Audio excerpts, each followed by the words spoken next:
A stroke is when a blood flow to one area of the brain is blocked and it causes a lesion or a damage to some area of the brain.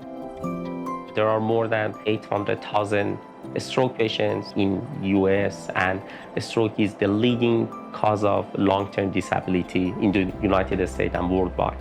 And there are some treatment for the early stages after the stroke currently. However, the more chronic stages after the stroke, unfortunately, there are not much treatment available for these patients.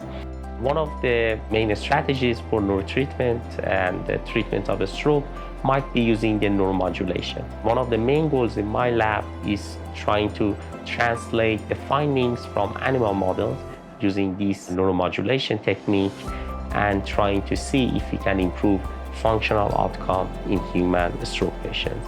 For this aim, we investigate neural circuits in the brain and which neural circuits we need to target, and then we try to use different stimulation strategies trying to improve motor function and the sensory function in these patients and trying to improve their quality of life.